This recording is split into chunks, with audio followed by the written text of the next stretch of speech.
О главных событиях дня в информационном выпуске Амши-Кушара. Добрый вечер. В студии Алиса Шамба. Коротко о главном. Новый закон о приватизации. Плюсы и минусы. Всегда в строю. ЦСН провели учения. «Любовь сквозь время». В Русдраме состоится премьера спектакля «5 вечеров». Премьер-министр Абхазии Беслан Барцис встретился с известным российским актером театра и кино Вениамином Смеховым.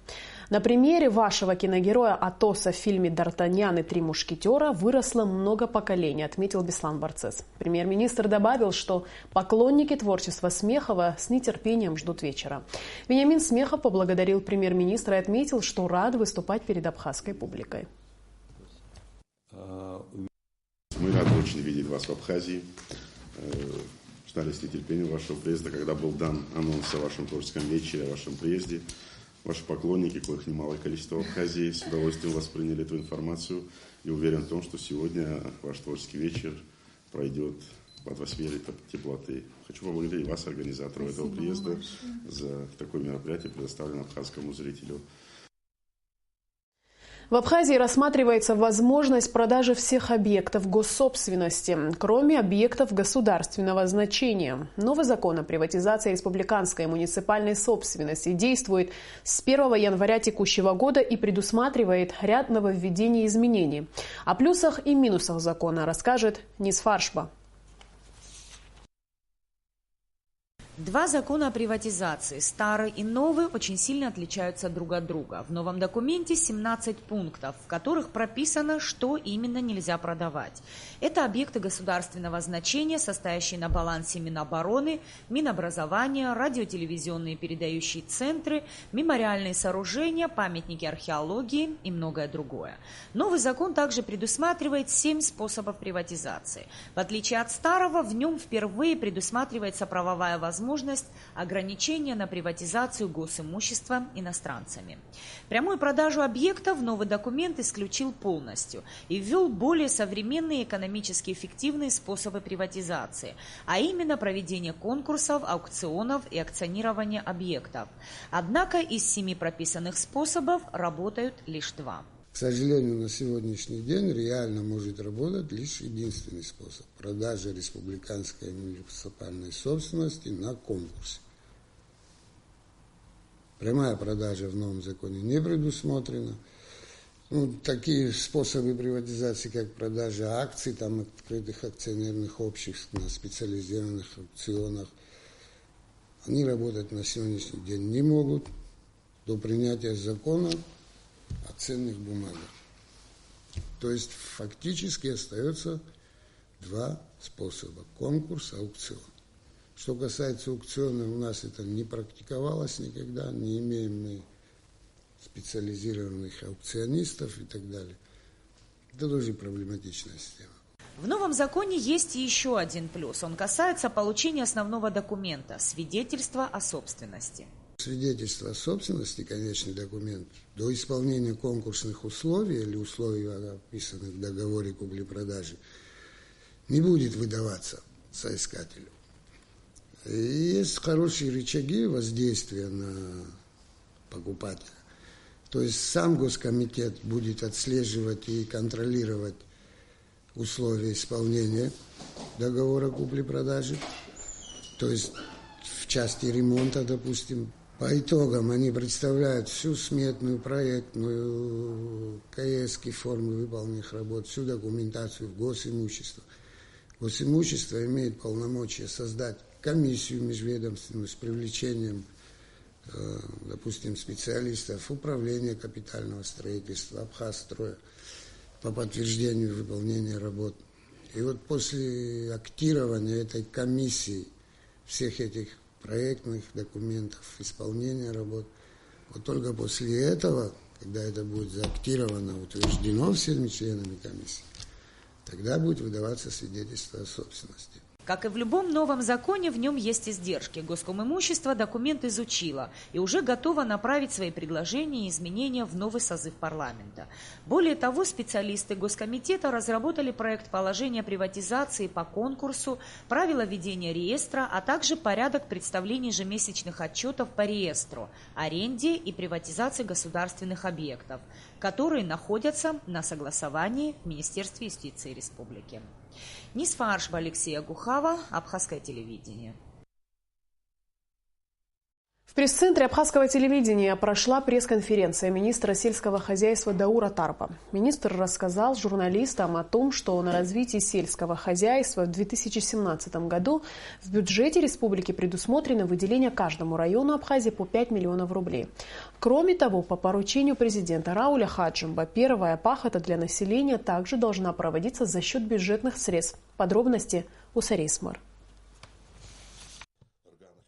Открывая пресс-конференцию, Даур Тарба отметил, что сегодня в области сельского хозяйства прослеживается положительная динамика. В течение года на территории Абхазии были построены ряд сельскохозяйственных предприятий. Уже несколько месяцев работает завод по переработке фруктов. Совсем скоро на прилавках магазинов появится кукуруза местного производства. Через несколько недель будет запущен завод по производству меда. Следует отметить, что на рынке все чаще появляются фрукты и овощи местного производства. В планах у министерства расширить площадь насаждения цитрусовых культур. С каждым годом площадя растут. В этом году по Гальскому району цитрусовый совхоз «Мухур» посадил 30 тысяч корней. Это немало. За последние 3 года совхоз, так называемый Ильича, сейчас как он называется, я не помню, до 2000 корней в этом году посадили. Конечно, ее надо расширять. А как? Цитрус – это наш бренд абхазский. На сегодняшний день работа Министерства сельского хозяйства не налажена полностью из-за отсутствия необходимой техники. По словам Даура Тарба, последний раз ее меняли более 20 лет назад. С тех пор многое устарело или же вышло из строя. Тем не менее, как отметил министр, в этом году всем крестьянам землю для посева кукурузы будут вспахивать за счет средств государственного бюджета, а это более 3000 гектаров земли. Есть прямое указание президента нашей страны первую пахоту весеннюю в этом году произвести, всему населению нашей страны произвести за счет бюджетных средств. Знаете, это на самом деле будет существенной помощью для наших крестьян, для наших сельчан. Мы предварительно провели всю необходимую подготовительную работу, изучили ситуацию по всем районам, я могу даже цифры зачитать. По каждому району нам дали площадя, сколько пахотных земель у нас. Самое большое количество это в Ачимчирском районе и в Гудаутском районе. В Ачимчирском районе 680 гектаров, в Гудаутском районе 570. На пресс-конференции также было отмечено, что ведется активная борьба с клопом-вонючкой. Даур Тарба подчеркнул, что на уничтожение этого вредителя выделена большая сумма, но полностью избавиться от насекомого только силами министерства невозможно. Паразит такой страшный. Она уничтожает на своем пути все. На стадии расцвета, на стадии плодоношения. Любой укус, все, плод становится деформированным, и так, вид меняет. Мы на сегодняшний день, есть у нас муниципальное республиканское унитарное предприятие по защите растений, которое возглавляет Герге, мы провели соответствующую работу. То есть по нашему бюджету на это унитарное предприятие выделено по бюджету 8 миллионов рублей. На сегодняшний день мы закупили на 2,5 миллиона химикатов, которые уже распределены по району. Ну, я еще говорю, это в зависимости от масштаба этой миграции. Если она будет, не дай бог, охватит большие территории, конечно, это мизерно. Мы еще сейчас начнем завозить. Отвечая на вопросы журналистов, Даур Тарба подчеркнул, что сегодня функционирует и овощехранилище, расположенное на территории Гулрыпского района. Работа на этом объекте активно ведется. Более того, овощехранилище с каждым годом становится все популярнее среди крестьян. Также Даур Тарба сообщил, что министерство предоставляет кредит крестьянам на осуществление различных сельскохозяйственных проектов. На сегодняшний день министерство одобрило проекты на более чем 10 миллионов рублей. Сария Смыр, Ильдар Дамиров, Абхазское телевидение. Расширенную версию пресс-конференции министра сельского хозяйства смотрите сразу после новостей. Молебен о путешествующих прошел в кафедральном соборе Сухума. В нем приняли участие абхазские паломники, которые снова отправляются в Иерусалим для того, чтобы в канун Пасхи привезти в Абхазию частицу благодатного огня. Подробности в материале Саида Джерсалия. Как и в прошлом году, паломники из Абхазии в составе 30 человек вновь отправятся в Иерусалим за благодатным огнем, для того, чтобы его доставить в Абхазию к пасхальной службе.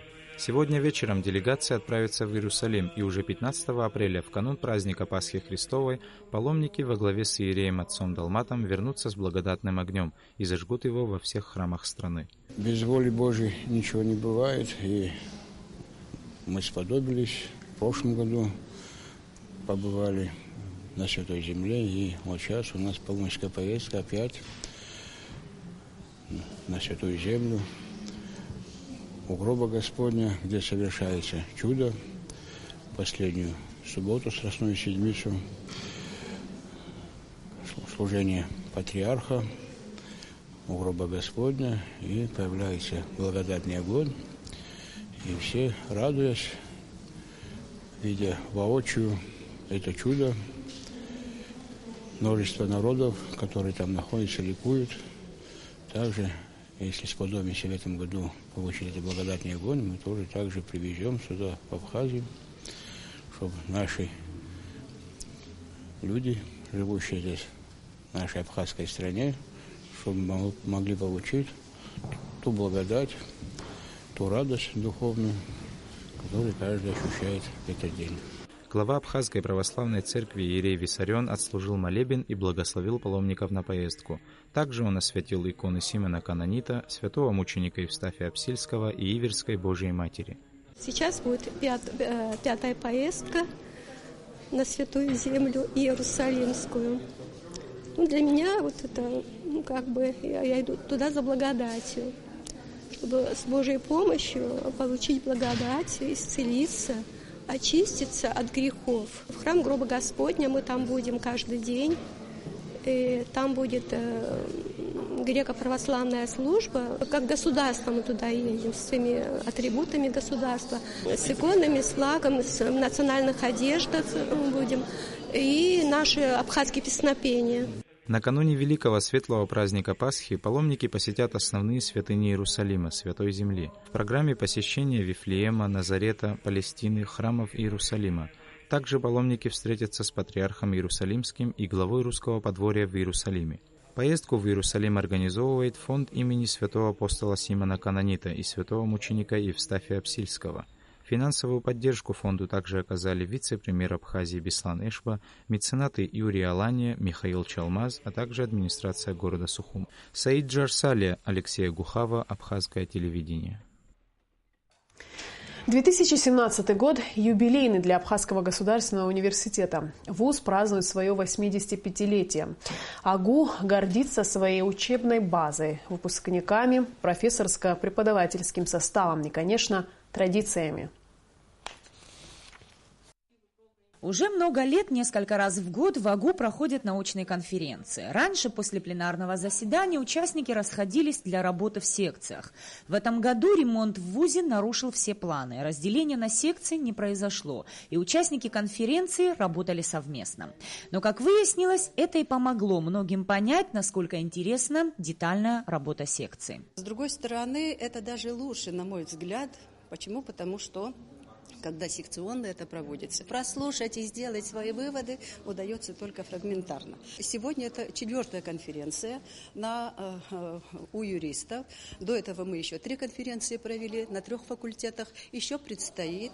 И я думаю, что это будет такая проба сил. Почему? Потому что я за последние 20 лет имею такую великолепную возможность прослушать и сделать свои какие-то собственные выводы.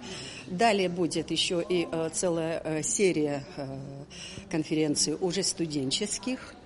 И я думаю, что какие-то результаты мы будем потом уже обсуждать. И я надеюсь, что мы будем выходить на другие рубежи, на другие уровни. Во всяком случае, такая задача стоит. На конференции рассмотрели современную судебную реформу, новое трудовое законодательство, принцип разделения властей на примере нашей страны, а также тему «Женщина и политика. Взгляд изнутри». История университета, она огромна. Там несколько конференций уже состоялись в стенах нашего университета. План мероприятий, он очень огромен. Студенческая отдельно проходила уже, еще оно будет продолжено. Я считаю, что научные конференции – это самое главное направление в развитии нашей страны, нашего университета. И мы, как завкафедра, и вообще все наши ученые, нашей кафедры совместной всего юридического факультета – это традиция. И осенние конференции, и весенние конференции, и студенческие, и профессорско-преподавательского состава. И мы готовы сегодня также начать в этом направлении работу. Подобные конференции уже добрая традиция Абхазского государственного университета. И, как всегда, все они проходят на высоком уровне. После представления докладов участники конференции обменялись мнениями и планами работы в этом направлении. Нисфа Аршба, Саид Айба, Абхазское телевидение. Сегодня сотрудники Центра специального назначения провели учебно-оперативные мероприятия по обнаружению противника, продемонстрировали тактику обезоруживания и задержания террористов. После оперативных мероприятий у приглашенных студентов АГУСу и СВОКу и школьников была возможность поучаствовать в дуэли. Курс молодого бойца прошли и наши корреспонденты. Подробности в материале Ренаты Шакая. Центр специального назначения подразделения Службы государственной безопасности нашей страны предназначен для противодействия террористическим угрозам. В сферу работы Центра также входит розыск и задержание особо опасных преступников, проведение спецопераций по освобождению заложников. Руководство ЦСН наглядно показало студентам и школьникам свою работу. По сценарию все началось с десантирования. Сейчас происходит высадка беспарашютного десантирования, затем бойцы будут передвигаться по пересеченной местности. После десантирования бойцы элитного подразделения, законспирировавшись, поджидали террористов. Видя всю профессиональную подготовку подразделения, на время забывая, что это всего лишь учение.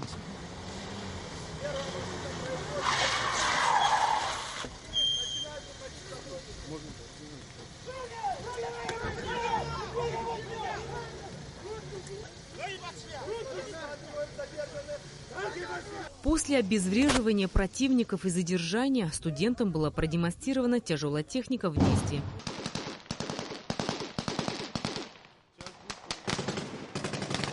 Подразделение СГБ ЦСН – одно из ведущих в системе силовых структур республики. Учения показали высокий уровень подготовки сотрудников Центра. Имеющиеся на вооружении образцы оружия и техники смогли увидеть участники учений. В состоянии вести как одиночный, так и автоматический огонь. Стрелять можно с него очередями. В Центре специального назначения в селе Уарча Гулрыбского района студенты АГУСу и СВОКу и, конечно, школьники были не только зрителями, но и принимали активное участие в учениях. Помимо теоретической части, студенты и школьники прошли практические занятия по владению навыками применения различных видов оружия. Участники прошли занятия по огневой подготовке на полигоне Центра. Помимо того, что будущим защитникам Отечества показали образцы вооружения, снаряжения и экипировки, были также продемонстрированы совмещенные комплексные занятия по боевой подготовке, предназначенные для улучшения качественной подготовки личного состава.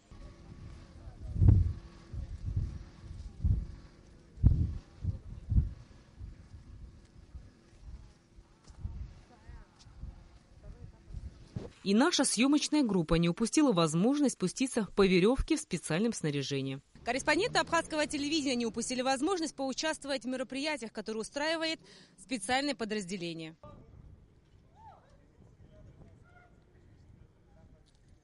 Студенты высоко оценили показательные выступления, отметили хорошую подготовку, выразили благодарность сотрудникам Центра спецназначения за службу и отметили важность выполняемых ими задач. Многие из них изъявили желание после окончания высших учебных заведений пополнить ряды элитного подразделения. Я сам поступать буду в Воронеже в летное училище. И мне очень сильно интересно именно военное направление. Я считаю моим долгом служить своей родной стране. Особенно была захватывающая высадка вертолета, высадка военных с вертолета, и на таком близком расстоянии, правда, никогда не видели. И все было очень интересно, и я очень надеюсь, что нам это все в жизни не пригодится, но и все хорошо, что проходило это все в мирное время. Производился захват террористов, он мне показался наиболее захватывающим, так как производились широкий спектр действий. ЦСН можно охарактеризовать как боеспособное и подготовленное подразделение. Именно так и никак иначе. Сегодня Центр выполняет все поставленные перед ним задачи по защите жизни людей, свободы и государственности нашей страны. Подобные мероприятия проводим часто, в год 2-3 раза проводим. Приглашали силовые структуры. На этот раз целенаправленно, специально целенаправленно сегодняшнее мероприятие мы провели для молодежи, которая сегодня подрастает у нас. Пригласили АГУ, пригласили СОИ, пригласили СВОКу, пригласили со школы детей. Ну, по глазам вижу, что всем это понравилось, глаза горят. Это хороший результат, я так считаю. Потому что молодежь должна расти, понимать, что они должны родину свою защищать. Подразделение создавалось в сложный период истории нашей страны в 1998 году. Руководство страны приняло решение создать спецподразделение для борьбы с диверсионными и преступными группами. Первым командиром спецподразделения был Александр Солопов, заместителем Дмитрий Сангуля. Сотрудники ЦСН многое сделали для страны. Их почти уже 20-летняя история достаточно насыщена конкретными делами. Руководство ЦСН постоянно совершенствует свою подготовку, перенимает опыт российских коллег. На службу в ряды ЦСН попадают самые сильные и стойкие. После того, как молодой человек отслужил армию с военным билетом на руках, с хорошими характеристиками, не то что может, обращается, и мы уже проводим с ним определенные работы. Потом уже учебно-тренировочный лагерь 6-месячный, как пройдет, потом уже вливается в подразделение. Демонстрация оперативных мероприятий продлилась более 3 часов. Со слов подрастающего поколения, на одном дыхании. И, конечно же, после того, как были отработаны поставленные цели и задачи, всех пригласили отведать полевой кухни. Рената Шакая, Сейду Гухава, Абхазское телевидение. Герой одной из самой популярной пьесы известного драматурга Александра Володина «5 вечеров» впервые оживут на сцене Русского драматического театра имени Фазиля Искандера. Премьера спектакля назначена на 13 апреля. За ходом подготовки спектакля следила наша съемочная группа. «5 вечеров», пожалуй, самая известная пьеса Александра Володина. И хотя эта драматическая история произошла в 50-е годы прошлого века, она и сегодня не теряет своей актуальности, так как возвращает нас к истинным ценностям человеческой жизни. «5 вечеров» – это трогательная и смешная история любви мужчины и женщины на фоне петербургских пейзажей. Всего 5 вечеров провели вместе главные герои пьесы. Однако этого оказалось достаточно для того, чтобы забытая любовь вспыхнула с новой силой. Ильин и Тамара переживают мечты юности, прерванные войной, разлуку и неизвестность. Они вновь обретают друг друга спустя 17 лет после первой встречи. Я вот что пришел сказать. Если я не ошибаюсь, вам тут взбрело в голову, что я, так сказать, неудачник. Увы, я лично этого не нахожу. Считаю себя вполне полезным членом общества. Кстати сказать, более полезным, чем вы все вместе взятые. Так что учтите, казаться лучше, чем я есть на самом деле, ради вашего удовольствия, я не собираюсь. Исполнитель роли Ильина, актер Русского драматического театра Армен Амирбекян, признается, что спектакль достаточно сложный. По его словам, вся подготовка к спектаклю идет в постоянном творческом поиске, и это замечательная возможность для любого актера проявить себя. Характер Ильина совершенно не похож на мой характер, поэтому приходится что-то искать внутри себя такое, что могло бы откликнуться этой роли. Да, сложно. По По словам генерального директора Русского драматического театра Ираклия Хиндба, зрителей ждет незабываемый вечер. Невероятные декорации, созданные главным художником-постановщиком Русского драматического театра Виталием Кацба, музыка, написанная знаменитым композитором Микаэлом Таривердиевым, ноты которой были переданы его вдовой специально для постановки 5 вечеров, блистательная игра актеров – все это окунет зрителя в волшебный мир любви, тонкой и пронзительной. Любви, над которой не подвластно даже время. Эта история, она, мне кажется, способна сделать людей лучше. Те, кто посмотрит этот спектакль, они почувствуют какие-то, мне кажется, положительные изменения в своем душевном состоянии. Это очень важно. Спектакль «Как 5 вечеров» можно вести куда угодно, в Москву, в Санкт-Петербург, в другие города, и нигде не будет стыдно. Это будет очень хорошо, и это будет всегда иметь успех. Я очень рад, что здесь, в Абхазии, можно нашему зрителю увидеть такого рода спектакль. Руководство драматического театра пригласило профессионального художника по свету из Москвы, так как атмосфера, которую создает свет на сцене, крайне важна. В Абхазии специалистов по свету такого уровня, к сожалению, нет. Режиссер-постановщик спектакля Антон Киселюс – молодой, но уже достаточно востребованный режиссер из Эстонии. Он признается, что пьеса «5 вечеров», впервые прочитанная им 10 лет назад, пронзила его до глубины души. И он с радостью согласился на предложение Ираклия Хиндба поставить ее на одной из главных сцен Абхазии.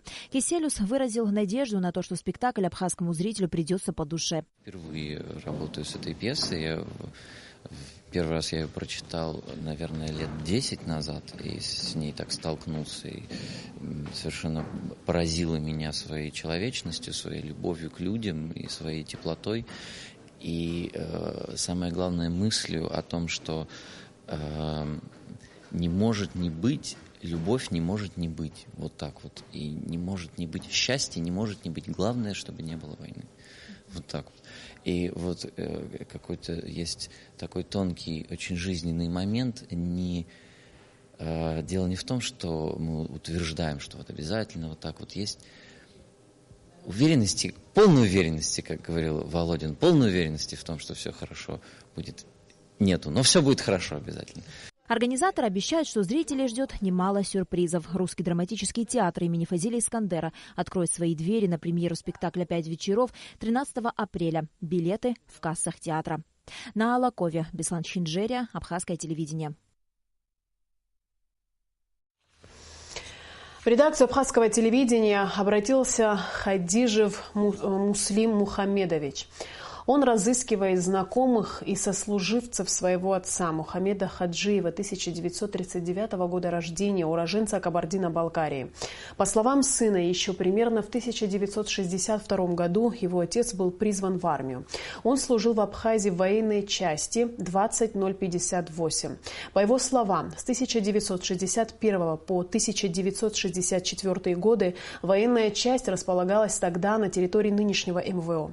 Муслим Хаджиев просит откликнуться всех, кто знал его отца, либо служил вместе с ним. Ну а сейчас о погоде.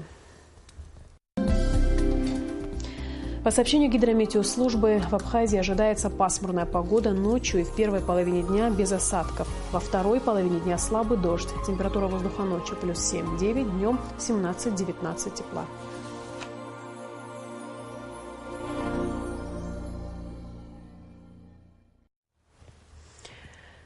На этом наш выпуск завершен. Всего доброго и до встречи в эфире.